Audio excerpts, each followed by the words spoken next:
¿Qué tal, amigos? Bienvenidos otra vez a otro capítulo, ya el 16.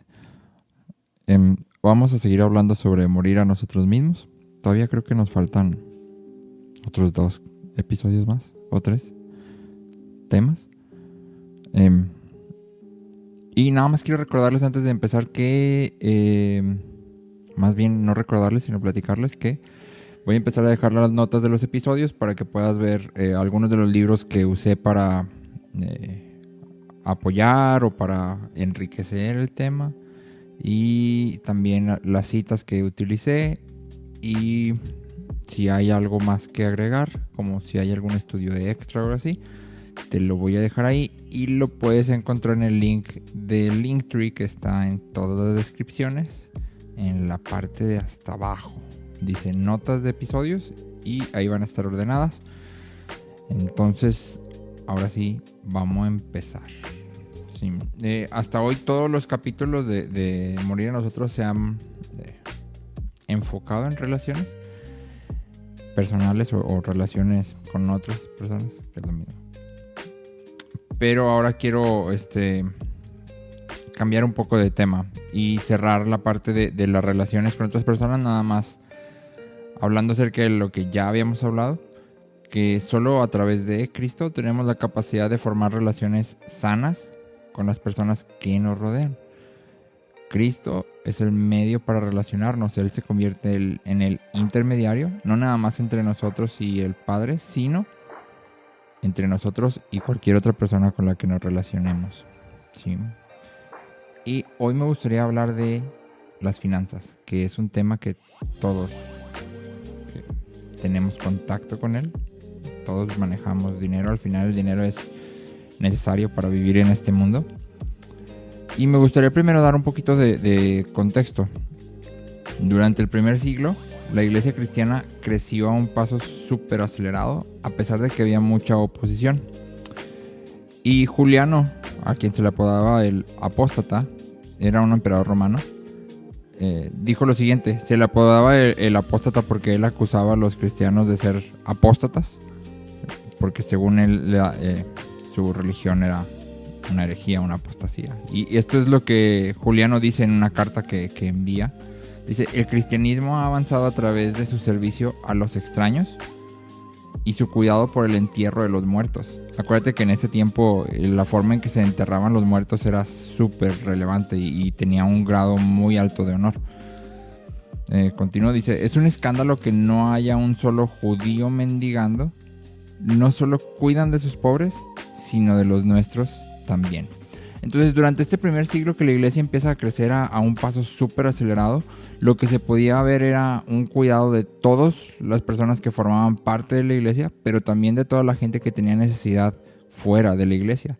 Y esto era lo que hacía que entonces la gente se interesara. No eran las predicaciones súper desarrolladas, ni los predicadores súper buenos, no, era más bien el amor y la visión que estas personas tenían acerca de las pertenencias materiales. Es bastante interesante leer en las cartas de Pablo las ideas que la iglesia tenía y que para ti, para mí pueden ser algo extrañas hoy, incluso descabelladas, pero es lo que Dios estableció, y entonces creo que tú y yo deberíamos de formar nuestra mentalidad en base a eso. Creo que hay por ahí alguna corriente que dice que la iglesia debe de irse modernizando, porque los tiempos cambian y entonces hay que cambiar las formas y los métodos. Pero si recuerdas, en Corintios la Biblia nos enseña que la iglesia es el cuerpo de Cristo. Cristo es la cabeza, la iglesia es su cuerpo, y por lo tanto no hay ninguna necesidad de modernizarse. Cristo es suficiente para siempre, por toda la eternidad. No hay nada que mejorarle. Sí. Y me gustaría que nos vayamos a Hechos 2, del 44 al 45. Y esto está hablando después de que el Espíritu desciende con los apóstoles. Y esta es la primera iglesia como tal. Dice: todos los creyentes se reunían en un mismo lugar y compartían todo lo que tenían. vendían sus propiedades y posesiones y compartían el dinero con aquellos en necesidad. Y entonces te lo estoy leyendo en la Nueva Traducción Viviente. Esta debería ser nuestra misma actitud. Me metí a checar un poquito acerca de cómo estábamos aquí en México y saqué estos datos del INEGI. ¿Sí? Dice que el ingreso promedio de una familia mexicana en 2018 fue de 16,000 pesos al mes, que la verdad se me hace un alto si me pongo a pensar en las personas que yo conozco. Y también calculó el INEGI que los gastos de un hogar mexicano promedio son de 15,000 pesos. ¿Sí? Pesos más, pesos menos. Entonces, la conclusión que va de aquí es que la mayoría de los hogares mexicanos no tienen ni siquiera para ahorrar 1,000 pesos al mes.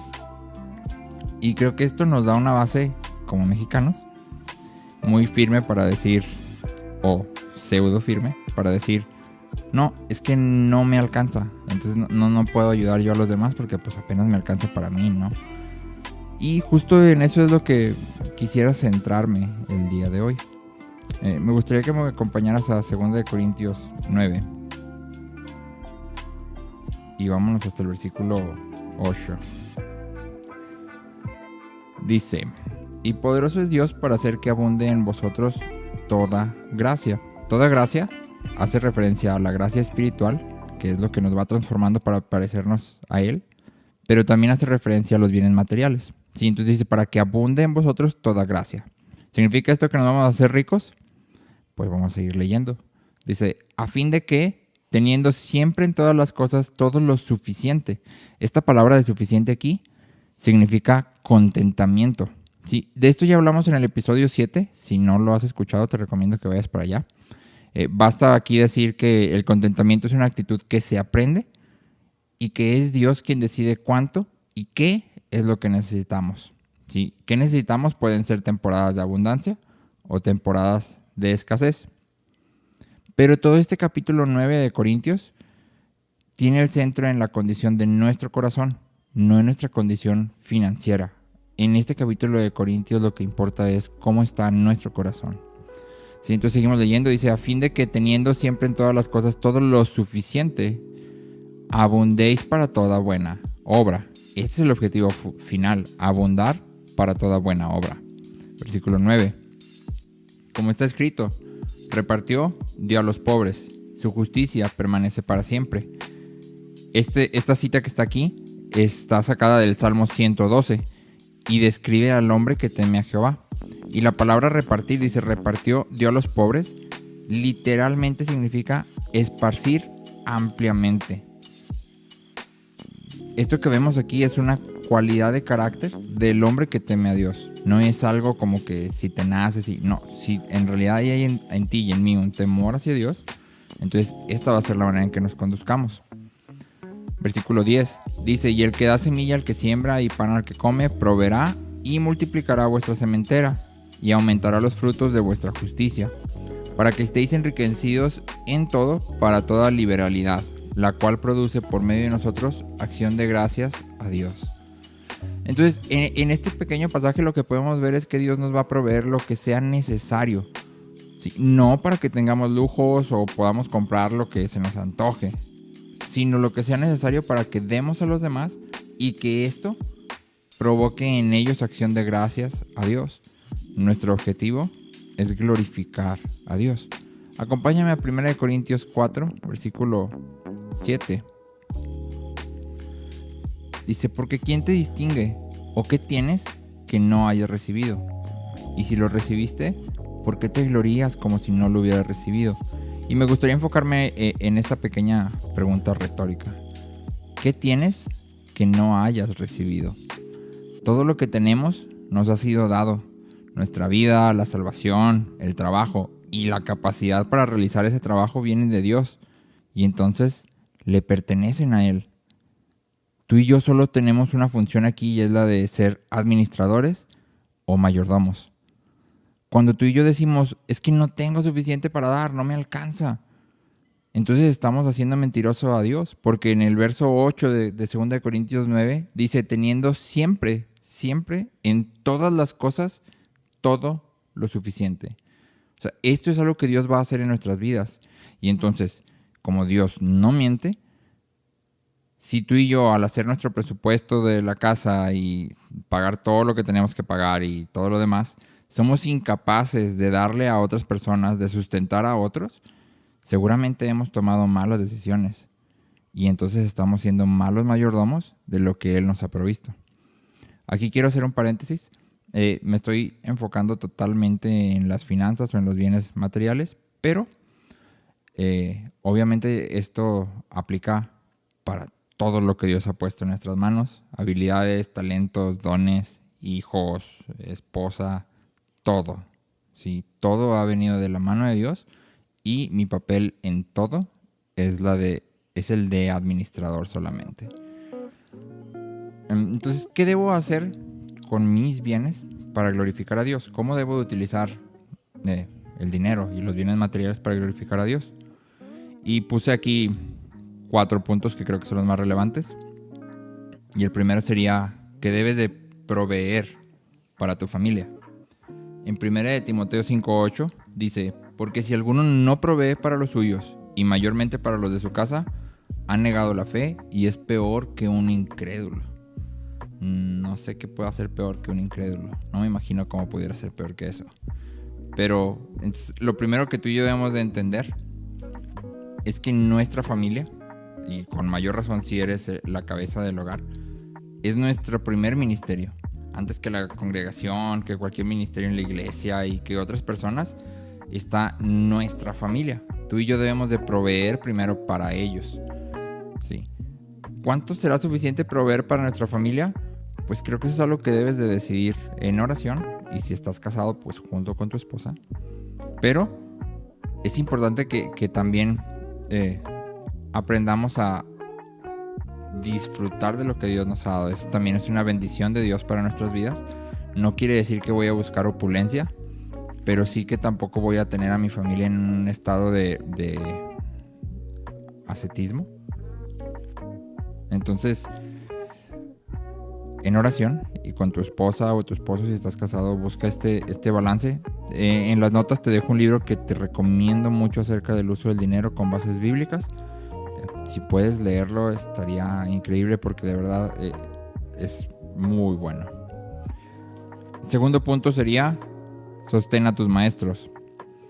Y acompáñame a Gálatas 6:6.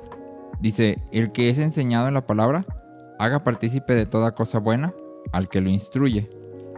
Y 1 de Timoteo 5:17 y 18.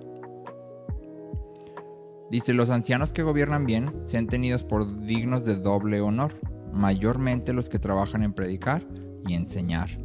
Pues la escritura dice, no pondrás bozal al buey que trilla, y digno es el obrero de su salario. Entonces, este punto la verdad dudé mucho en ponerlo porque creo que está muy escabroso. Existen muchos pastores que viven con opulencia tremenda y que en realidad lo que buscan pues es tener más bienes. Pero el hecho de que existan personas así no demerita la instrucción de Dios. Entonces, si alguien está enseñando la palabra, tú estás recibiendo de alguien esa enseñanza, debes procurar devolverles ese bien en un sentido físico, ¿sí? Porque está hablando de dinero realmente. En Gálatas 6 está hablando del uso del dinero. Y en 1 de Timoteo 5 también está hablando de una paga.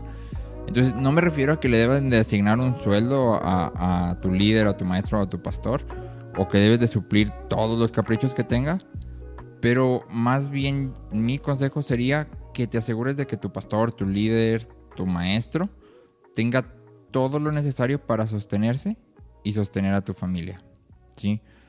Aquí abro un paréntesis grande. Esto que estamos hablando es aparte totalmente del diezmo, pero no me voy a meter en el tema del diezmo. Entonces, esto es aparte de lo que tú diezmas y ofrendas. Deberías de asegurarte que tu pastor tenga suficiente para sostenerse, ¿sí? Si tú dices, pues es que mi pastor ya tiene más que suficiente. ¿Sí? De hecho, vive una vida de lujos acá increíble. Tienes dos opciones. Uno, obedecer a Dios y hacerle partícipe de toda cosa buena que tengas.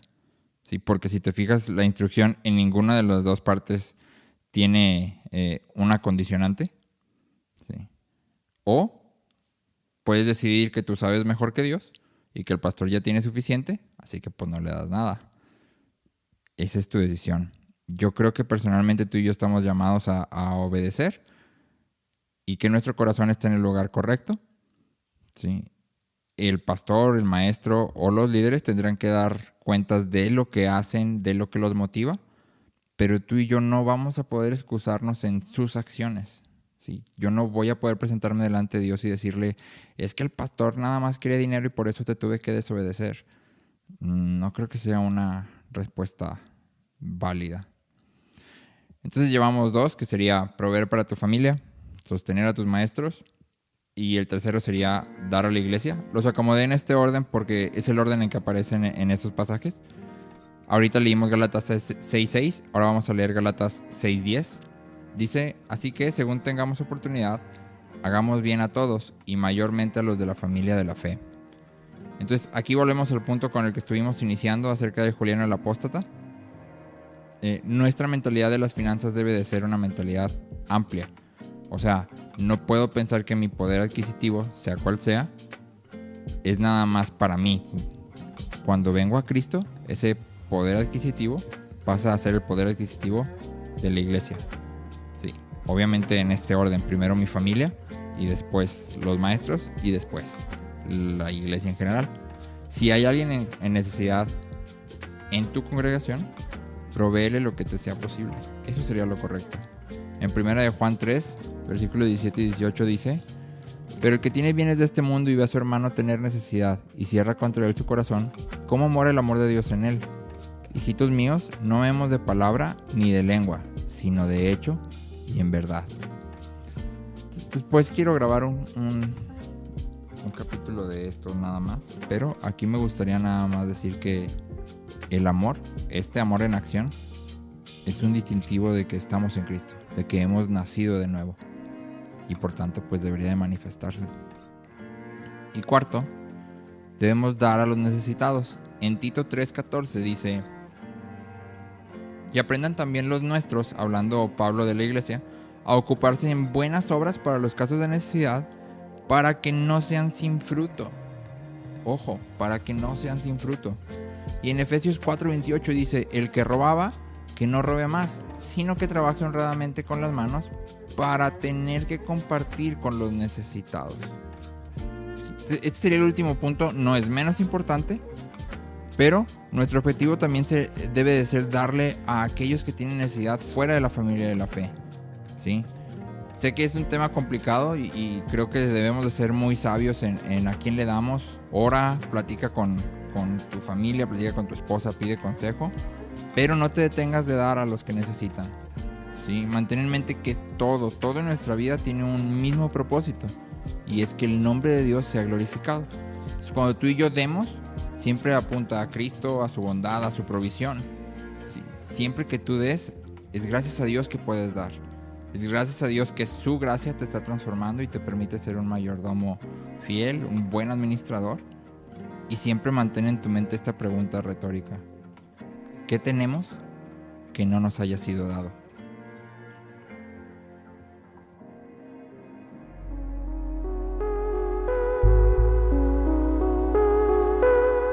Gracias por escuchar este podcast. Si te gustó el episodio, suscríbete y recuerda compartirlo. Mi intención es que estos episodios puedan ser de bendición para la mayor cantidad de personas posible. Recuerda que puedes encontrarlo en YouTube, puedes encontrarlo en Spotify y puedes encontrarlo en Apple Podcast. Si tienes alguna pregunta, algún comentario o te gustaría que se platicara algún tema en especial, no dudes en escribirme por cualquiera de mis redes sociales. Gracias por escucharme.